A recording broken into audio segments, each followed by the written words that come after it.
자, 반갑습니다. 문쌤 국어논술 문제호 원장입니다. 이번 시간부터는 이제 적용학습 지문들을 같이 공부를 할 건데요. 오늘은 고전시가 첫 번째 강의 1강 을 정리하겠습니다. 1강에 있는 작품들은 그렇게 뭐 어려운 작품이 없어요. 그래서 좀 빨리 정리할 수 있을 것 같아요. 한꺼번에 좀 정리를 할게요. 첫 번째 작품은 공무도화가입니다. 아마 대부분의 학생들이 아마 학교에서 배운 적이 있는 작품일 걸로 보여져요. 네. 고조선 시대의 작품이죠. 굉장히 오래된 작품이에요. 그래서 우리나라에서 가장 오래된 작품이 바로 이제 이 공무도화가예요. 요 이제 배경 설화가 있습니다. 배경 설화가 뭐냐면 그 뱃사공이 광리자고라는 사람이 있었대요. 그래서 광리자고인지 광리의 자고인지 이름이 헷갈려요. 어쨌든 간에 이 사람이 뱃사공이니까 직장에 출근을 했겠죠. 강으로 가가지고 배를 저어서 가고 있는데 백수광부는 머리가 하얗게 생 미친 사람이라는 뜻이에요. 화이트 헤어 크레이지맨. 여러분들 좋아하시는 크레이지. 아, 매드맨? 하여튼 화이트 헤어 매드맨인 백수광부가 머리를 풀어야 했지군요. 술병을 들고 음주가 이렇게 무섭습니다. 물속으로 들어가. 그때 그 뒤에서 따라가던 아내로 보이는 여자가요. 그렇죠? 못 가게 막아요. 그런데 이 남자는 술에 취했으니까 또 술 취한 사람이 또 힘도 세잖아요. 그렇죠? 그래서 떨치고는 물로 들어가서 죽었대요. 그러자 그 아내가 그렇지, 노래를 불렀답니다. 남편이 죽었으니까 되게 구슬픈 노래를 불렀죠. 그 노래가 바로 이제 여기 나오는 공무도화가라는 노래이고요. 그리고는 아내도 남편을 따라서 물에다가 몸을 던져 죽었다라고 하는 슬픈 이야기입니다. 광리자고가 집에 들어와서 아내에게 얘기를 했어요. 아내 이름이 여옥이라는 인물인데요. 그러니까 여옥이 그 말을 듣고서요. 공우를 가지고서 그 소리를 갖다가 카피했다. 그래서 듣는 사람이 눈물을 흘렸다라는 내용이에요. 그래서 이 작품의 이름을 공후인이라고 부르기도 합니다. 그래서 공무도화라고 할 때는 이제 화이트 헤어 매드맨 백수 광부의 아내 작품으로 보고요. 공인 그러면 이제 공우를 갖고 실제 노래를 부르고 곡조를 붙이기 여옥이니까 작가를 여옥으로 보기도 합니다. 아주 오래된 고대 가요이고요. 한역 시가로 알려져 있어요. 한역은 한문으로 번역했다는 뜻이에요. 그래서 원래는 우리말로 불렀겠죠. 고조선이니까. 그런데 우리나라 기록에는 안 나오고요. 이게 중국 기록에 있어요. 위지동의전이라는. 그래서 중국 기록에 한문으로 기록되어 있는 걸 갖다가 우리가 다시 한글로 번역해서 공부를 하는 겁니다. 서정적이다. 그래서 서정시가의 어떤 뭐첫 번째 작품으로 볼 수 있다. 혹은 그 집단 서사 가요에서 개인적 서정시로 넘어가는 그 중간 단계 작품이다. 라고 보기도 해요. 왜냐하면 이 백수광부에 대한 해석 때문에 그래요. 잠시 후에 그거는 같이 공부를 할 거고요. 어쨌든 간에 그래서 자, 이런 슬픈 배경 설화가 있는 그런 어떤 작품이 바로 이 공무도화가입니다. 제목인 공무도화가는요. 공무도화라고 하는 말의 첫 번째 문단입니다. 이마 그물을 건너지 마오. 요게 이제 아이고 왜 이러니? 요게 이제 어, 한문으로 표현하면 공무도화가 돼요. 이마 그물을 건너지 마오. 님은 끝내 그물을 건너셨네. 물에 빠져 돌아가시니 가시님을 어찌할꼬. 출제 요소는 주로 이제 물에 대한 이미지 변용이에요. 그래서 물이라는 단어가 이제 세 번, 3회에 걸쳐서 나오게 되는데요. 첫 번째 물은 님에 대한 사랑, 염려하는 거니까. 두 번째 물은 님과의 이별, 이미 건넜으니까. 세 번째 물은 죽음의 이미지예요. 빠져 죽었다라고 하는 거고요. 이런 것들이 대체적으로 그 원형적 이미지와 연관돼 있다라고 하는 측면에서 보면 굉장히 뭐라고 할까 신화적인 요소이면서도 뭔가 어, 그 상징적인 그런 작품으로 볼 수 있다라고 하는 거죠. 내용은 어려운 거 없으니까 화사의 정서, 가시님을 어휘할 거에 나타나 있습니다. 뭔가 체념적인 그런 어떤 태도이고요. 이것 때문에 이제 우리의 전통적 정한과 연관시키는 분들도 많아요. 사실 이걸 굳이 전통적인 정한으로 봐야 되느냐? 다른 점은, 저는 개인적으로는 좀 반대입니다만은, 어쨌든 간에 학교에서는, 내신 시험에 종종 나오는 부분이니까, 우리나라의 전통적 정한, 한의 정서가 들어있다. 이렇게 우리가 봐주시면 될 것 같아요. 그 외에는 출제할 만한 게 없어요. 왜냐면 한문으로 원래 쓰여진 걸 한글로 번역한 거기 때문에 뭐 문체를 묻거나 어조를 묻기도 조금 애매한 그런 어떤 작품이다라고 볼 수 있겠죠. 그런데 이제 여기서 뭐가 관건이냐면 이제 백수광부, 화이트 헤어 매드맨이라고 하는 이 백수광부를 뭐로 해석할 거냐? 진짜 정상적인 사람이냐?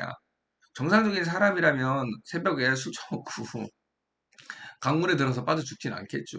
그리고 또 그 부인인지 정확하게는 모르겠고 아내라고 봐야 되겠죠. 그 아내도 쫓아가면서 말릴 거면 말리지도 못하고 결국 남편 죽었다고 자기도 따라 죽는 것도 좀 좀 머처보니가 없는 뭐 그런 어떤 일로 보이기도 해요.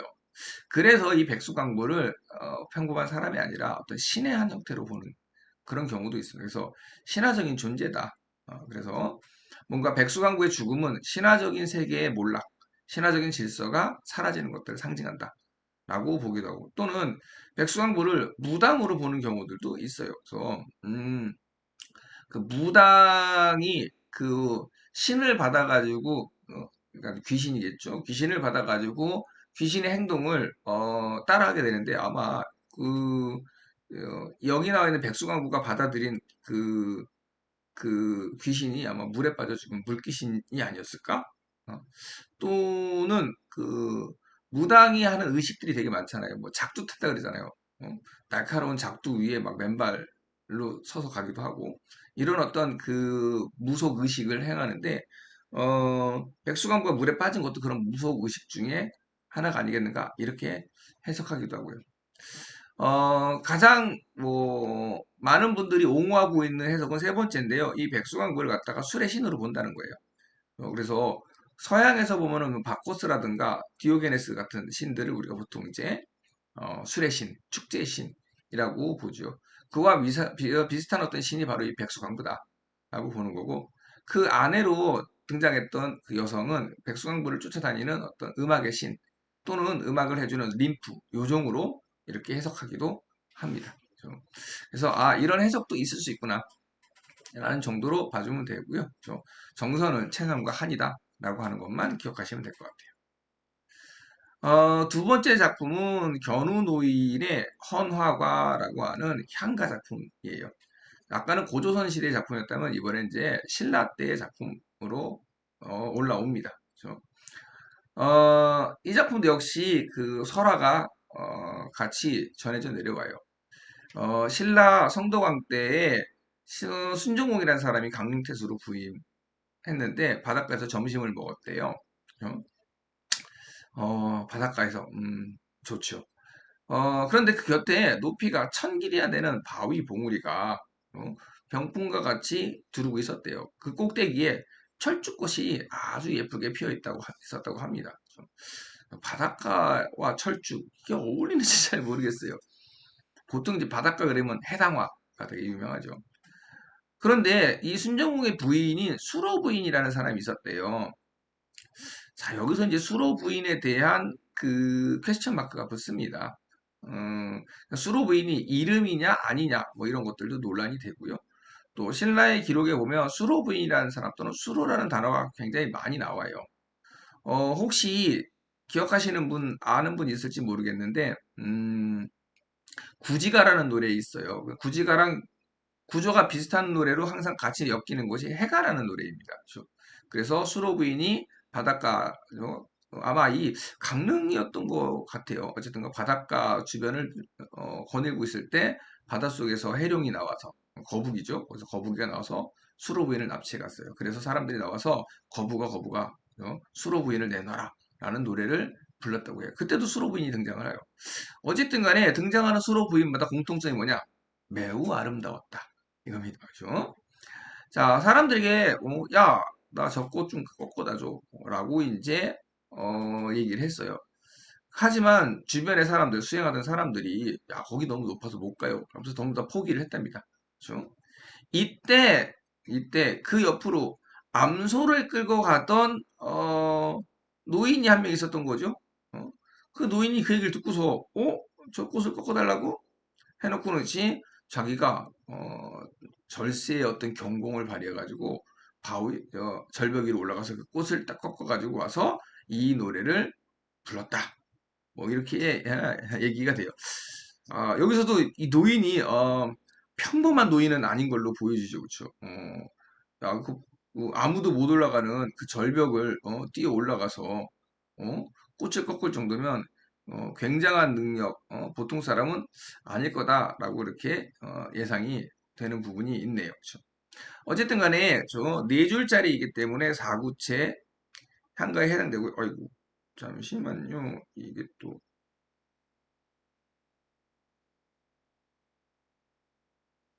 펜인데 왜 안 돼? 사구체 향가에 해당한다는 거고요. 보통 사구체가 대체적으로 민요적인 성격을 가지고 있어요.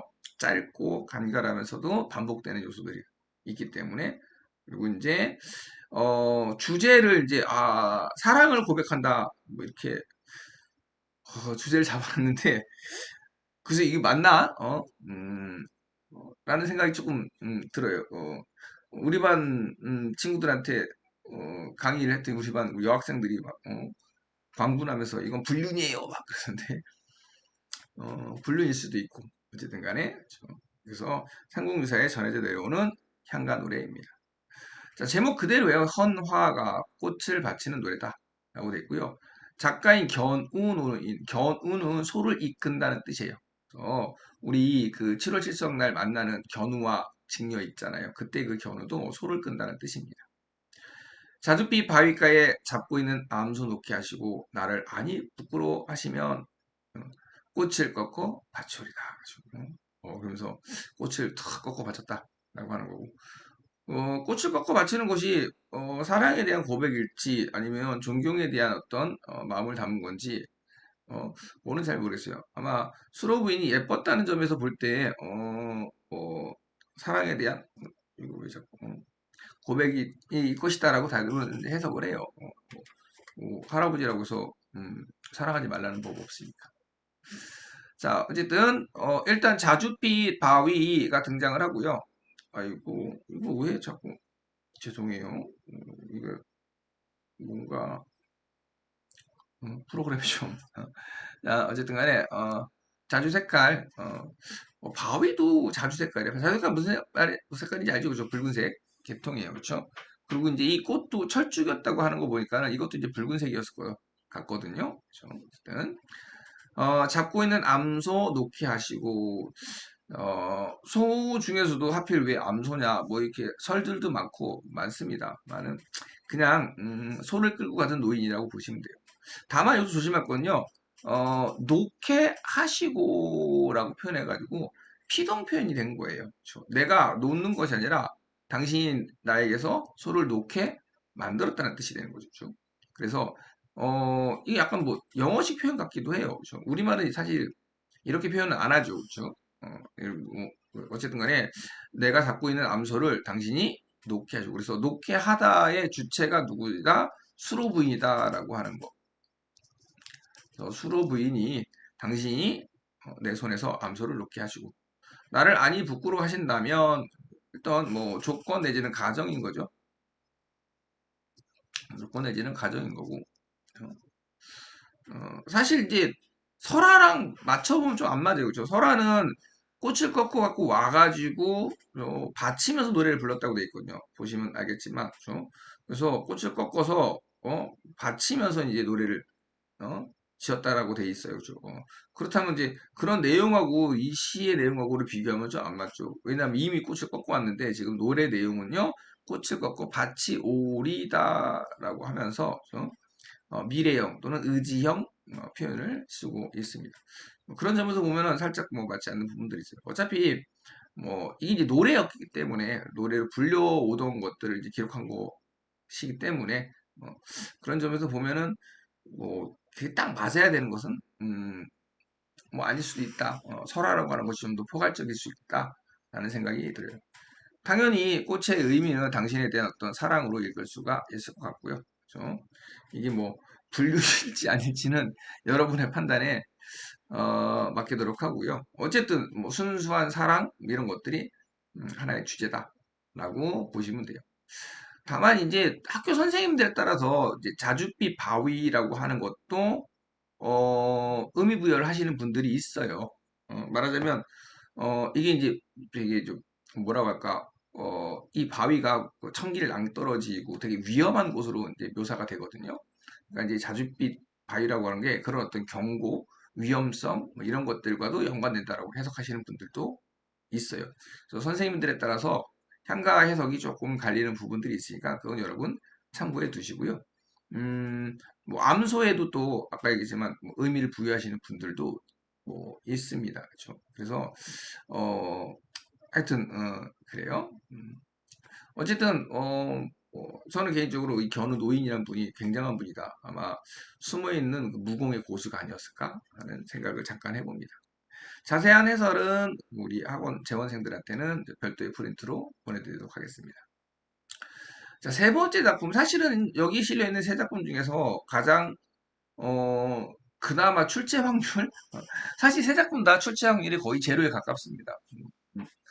낼 만한 출제 요소가 없기 때문에 라고 볼 수 있는데 그나마 어, 셋 중에서 가장 확률이 높은 거를 찾으라고 한다면 을지문덕의 여수장 우중문시라고 하는 한시를 볼 수 있을 것 같아요. 을지문덕은 이제 고구려 사람인 거죠. 뭐 시간 순으로 신라의 좀 전에 우리가 봤던 잠깐만요. 우리가 한번 해볼까요? 8세기 초가 시간적 배경이네요. 그렇죠? 라고 보면 을지문덕의 요게 이제 7세기로 나와 있네요. 그렇죠? 그러니까 시간적으로 보면 사실은 이 작품이 더 앞선 작품이라고 봐야 되겠네요. 국가적으로 보면 이제 신라, 고조선, 신라, 고구려 이렇게 되는 것 같아요. 이 작품에 들어있는 설화는 이래요. 영양관 23년이래요. 수나라가 30만 대군을 끌고 왔다. 6세기 무렵이니까 30만이면 어마어마한 거죠. 인구수가 그렇게 많지 않을 때고 국가가 형성되는 것 된 지 얼마 그렇게 많이 오래된 시기는 아닌 것 같아요. 어쨌든 간에 고구려를 공격했던 거죠. 이때 을지문덕이 압록강에서 대치하고 있다가 거짓으로 항복을 하여서 어, 36개라고 하는 손자병법을 사용한 거죠. 그래서 적군의 허시를 정탐한 뒤 적진에서 탈출하였다. 이게 가능했나? 좀 굉장한 인물이었네요. 그래서 적군이 추격하자 을지문덕은 하루에 7번씩 싸워 7번 패하면서 유도 작전을 펼칩니다. 그러니까 좀 계속 싸우고 지고 이렇게 7번이나 이렇게 패하는 거죠. 그러니까 이제 적의 군사력도 소모가 되면서 동시에 적들이 빡돌았겠죠, 그쵸? 이 새끼 잡을만 하면 도망가고 잡을만 하고 도망가니까. 그러면서 자기들도 모르게 평양성 삼신리 밖까지 유인을 당합니다, 그쵸? 이때 이 수나라를 이끌고 있던 그 최고 대빵 대장군이 우중문이라는 사람이었던 모양이에요. 그래서 우중문 이 사람에게 조롱하는 내용을 담은 오원 고시를 보냈다 그랬습니다. 그럼 결국 우리가 오늘 공부할 수나라 장수 우중문에게 보내는 시는 조롱하는 내용을 담고 있다라고 우리가 해석해 볼 수가 있는 거죠. 그럼 왜 이것이 조롱하는 내용일까? 어? 자, 우중문은 그제야 속은 것을 깨닫고 군사들을 때마침 군사들이 필요하고 굶주려 싸울 기력을 잃었으므로 회군을 명령합니다. 후퇴하자! 라고 해요. 근데 후퇴하는 길에 반드시 넘어야 될 강이 하나 있는데 그 강이 살수였습니다. 살수. 이때 이미 을지문덕은 강 상류를 막고 있었던 거죠. 그래서 이들이 강을 건너갈 때 그 막고 있었던 뚝을 터뜨려가지고 살수에서 대승을 거뒀다. 이것을 우리가 이제 살수대첩이라고 알고 있습니다. 그렇죠? 자, 그래서 요런 이제 고사가 있으니까 이 고사를 이제 가지고서 이 작품을 보면 될 것 같고요. 성격에 풍자적, 반어적이라고 하는 성격이 들어있다는 점 유념을 하셔야 되고요. 주제는 야유와 조롱이에요. 그렇죠? 풍자나 반어를 생각하지 않으면 야유와 조롱이라는 주제가 나올 수 없다. 라고 하는 것이고요. 특징에 이제 억양법이 들어있는데요. 요거 이제 해석에 따라 좀 갈릴 수 있는 부분이 있는 것 같아요. 왜 그런지는 좀 이따 설명을 해드리도록 할게요. 그래서 현존하는 우리나라 최고 가장 오래된 한시입니다. 그렇죠? 아까 어떤 친구, 공무도화가 가장 오래됐다며요. 그럼 공무도화는, 우리나라의 기록, 그러니까, 한시로 기록된 곳이 아니라 한역시로 기록된 거고, 그죠? 작품으로 치면 가장 오래된 게 그게 맞아요. 어? 우중문시는 한시의 성격을 가지고 있어요. 한시의 성격. 그래서 글자 수가 요게 5글자로 되니까 오원절구라고 볼수 있고 오원고시 또는 오원절구의 형태를 취하고 있거든요. 요거 이제 한시의 성격입니다. 그래서 한시의 성격으로 보자면 오원고시인 거고 한시로 따지면 가장 오래된 작품이다. 라고 이렇게 볼 수가 있어요. 그죠? 자, 한번 작품을 한번 가봅니다. 아주. 되게 짧고 간결해요. 잠깐만요. 자, 신기한 계책은 천문을 꿰뚫고 묘한 계산은 지리를 통달했네. 싸움에 이겨 공임이 높으니 족함을 알고 그만두길 바라겠소. 정중하게 읽으면 조롱 같은 느낌이 언뜻은 안 들죠. 그렇죠? 언뜻은 안 드는데, 하나하나 잘 따져보면, 굉장히 상대를 조롱하고 있음을 알 수가 있어요. 일단 앞에 두 개는 상대방을 칭찬하는 거죠. 신기한 계책, 너의 계략은 이미 천문, 하늘의 어떤 뭐라고 할까요? 하늘의 어떤 어, 문이니까 뭐 글, 그러니까 하늘의 어떤 신비한 어떤 요소 뭐 이런 것들 이미 꿰뚫어 보고 있다. 그리고 묘한 계산, 기묘한 계산, 신기한 아주 그냥 어, 대단히 치밀한 계산인 거죠. 얘는 이미 땅의 이치를 통달했다. 그러니까 천문과 지리에 너는 이미 꿰뚫고 통달했다. 어? 너 대단하다라고 하면서 칭찬을 하고 있는 거예요. 그런데 생각해도 이 작품의 의도와 연결시켜 보면 이 칭찬이지만 이 칭찬이 사실은 좀 상대방을 조롱하는 의미를 갖고 있는 거죠. 따라서 이 구조를 보자면 이게 뭐가 되는 거예요? 반어적 구조가 되는 거예요. 그죠? 자신의 의도나 생각과 반대되는 표현을 하는 거니까. 그죠? 을지문덕 입장에서 보면 얼마나 웃기겠어요. 내가 여태까지 유도하고 유인했는데 그대로 적들이 끌려온 거 아니에요. 그러니까 속으로 되게 통쾌했겠죠. 쾌재를 불렀겠죠. 이 멍청한 새끼들. 근데 제 표현 어떻게 해요? 넌 대단히 훌륭해. 뛰어나라고 이렇게 칭찬합니다.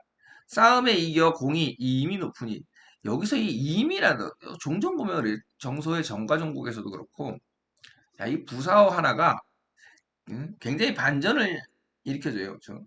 싸움에 이겨서 공이 높으니는 그냥 평범한 칭찬이죠. 그죠? 어떻게 보면 팩트적인 요소들을 안고 있다고 볼 수 있어요. 그런데 이미 높은이라는 단어나 그 이미라는 단어 하나가 딱 들어감으로써 상대를 갖다가 굉장히 기분 상하게 만들어요. 넌 이미 높아. 이제 더 이상 나한테 대들지 마. 더 이상 네가 쌓을 공은 없어. 이런 의미가 돼버리거든요. 그렇죠? 그러니까 여기서 이미 뭐가 있는 거예요? 굉장히 상대를 야유하고 조롱하려고 하는 의도가 이 안에 탁 들어가 있는 거죠. 마지막에 뭐라 그래요? 족함을 알고 그만두길 바라겠소. 그만두고 있어. 그리고 야, 너 이제 만족해. 이미 이 족함이라는 단어 속에도 이미 임이라는 단어가 연관되는 그런 내용이 들어있는 거죠. 그렇죠? 넌 이미 높아. 그러니까 너 만족해야 돼. 여기서. 이제 스톱. 그만해. 하는 그런 내용이란 말이에요. 그렇죠? 사실 그만두길 바라겠소라는 말 속에 들어있는 의미는 진짜 그만두라는 의미는 아니겠죠. 그렇죠? 우중문이 이 시를 받고서 속았구나 라고 하는 걸 깨달았다고 했잖아요. 그죠? 속았구나라는 것을 깨달았다는 것은 여기에 들어있는 의도를 알아챘다는 뜻이에요. 그죠? 그러면 결국 그만두길 바라겠소라고 하는 말 속에는 굉장히 여러 가지 어떤 계산이 들어있었다고 볼 수 있겠죠. 정말로 그만두라는 의미보다는 이제 너는 그만둘 수밖에 없어 라고 하는 그런 의미도 들어있었을 거고 또 한편으로는 이제 그만두지 말고 계속 덤벼봐 라고 하는 어떤 그런 야유, 조롱 그런 의미도 아마 들어있을 거예요. 그렇죠? 다만 이제 우리가 이제 이 작품을 이 한시잖아요. 원래는 이쪽에 이제 한문이 있어야 돼요. 근데 이제 어차피 한문은 출제돼봤자 그 출제 요소가 아니기 때문에 번역된 거를 출제하니까 한문을 이제 어떻게 해석하느냐의 문제일 것 같아요. 어떻게 해석하느냐. 그러니까 마지막 부분 그만두길 바라겠소라고 하는 부분들을 좀 상대를 조롱하는 것으로 본다면 여기까지는 상승인 거죠. 그렇죠? 당신 천문을 꿰뚫고 지리에 통달했고 싸움에 이겼고 그래서 공이 당신 높아. 어? 이제 그만둬. 그러니까 말하자면 이렇게 마지막에 가서 그치? 상대의 길을 딱 꺾어버리는 지금까지 얘기와는 완전히 반대되는 그런 내용들을 이야기를 하면은 우리가 보통 이런 걸 억양법이라고 불러요. 그러니까 앞에서는 칭찬했다가 마지막에 가서 완전히 뒤집어 버리는 거죠. 어? 이게 이제 억양법이거든요. 그렇죠? 그러니까 이제 마지막에 그만두기 바라겠어를 어떻게 해석하느냐에 따라서 억양법이 될 수도 있고 안 될 수도 있는 그런 어떤 그 묘미가 들어있는 겁니다. 그만두길 바라겠어를 을지문덕이 정말 진심으로 하는 말이야. 당신을 생각해서 진심으로 하는 말이라면 이거 억양법이라 볼 수 없겠죠. 진짜 그만두세요. 라고 진심으로 바라는. 근데 이제 그런 것이 아니라 상대를 조롱하는 의미로서 앞에서 얘기했던 칭찬을 갖다가 단번에 뒤집어 버리는 그런 의도로 읽힌다면 즉 너는 이제 할 거 다 했어. 너는 더 이상 할 게 없어. 너의 능력은 끝이야, 이 자식아. 라는 의도로 읽힌다면 이건 억양법으로 읽을 수 있어요. 그래서 억양법이 약간 이게 왜냐면 이 수사법으로도 억양법이니까 억양이라는 게 들어가잖아요. 그러니까 어조 같은 거란 말이에요. 톤. 그러니까 이거는 말을 생각하지 않으면 억양법으로 판단하기 어려워요. 그러니까 문자로만 생각하면 억양법을 판단하기가 어렵다는 얘기죠. 그러니까 이런 거예요. 너 굉장히 똑똑하고 잘생기고 예뻐. 성적만 잘 나오면 좋을 텐데. 요거거든요, 그쵸? 근데 마지막에 요 성적만 나오면 좋을 텐데가 상대방에게 매우 기분 나쁘게 들렸다면 억양법이 될 테고, 그렇지 않고 정말로 칭찬으로 들렸다면 억양법이 성립하지 않는 거죠. 그래서 이게 좀 어려워요. 문자로 기록된 문학이기 때문에 문자 자체만으로 이게 억양법일까 판단하기가 쉽지는 않습니다. 그런데 우리가 이제 이미 설화를 봤잖아요. 배경설화의 내용을 보고 읽었기 때문에 결국 마지막에 족함 말고 그만두길 바라겠소라고 하는 것은 상대방에 대한 조롱이다, 야유다 라고 읽을 수 있고 그렇게 읽힌다면 이 작품은 억양법의 일종이다 라고 해석해 볼 수 있습니다. 됐죠? 그렇죠? 그 다음에 요 두 개는 대꾸법이 쓰였다고 볼 수 있겠죠. 그래서 뭐 한시나 시조 같은데 제일 많이 나오는 표현법 중에 하나입니다. 그래서 대꾸법을 쓰고 있다라고 하는 것이고 여기서 결정적으로 이 부분을 좀 반어적으로 읽히게 하는 것 중에 하나는 이 임이라고 하는 부사이다라고 하는 점을 조금 염두에 두시면 작품을 좀 재밌게 읽지 않을까 하는 생각이 듭니다. 자, 어쨌든 우중문에게 보내는 시, 아이고 죄송, 우중문에게 보내는 시인데요. 상대방을 갖다가 약 올리고 야욕을 함으로써 더 열받게 하고 아마 이럴 것 같아요. 이렇게 열받은 상태에서 후퇴를 했기 때문에 살수의 속임수를 벗어나지 못하고 거기서 당하지 않았을까? 만약에 우중문이 정신이 멀쩡하고 굉장히 냉정한 상태로 만약에 후퇴를 했다면 의심을 했을 거예요. 그렇지 않나요?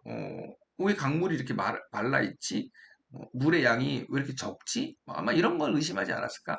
그런 걸 의심하지 못한 채 건너가다가 당했다는 점에서 볼 때, 이 시는 그런 좀 멀리 내다보는 토속으로서의 의미도 있지 않았을까 하는 그런 생각이 듭니다.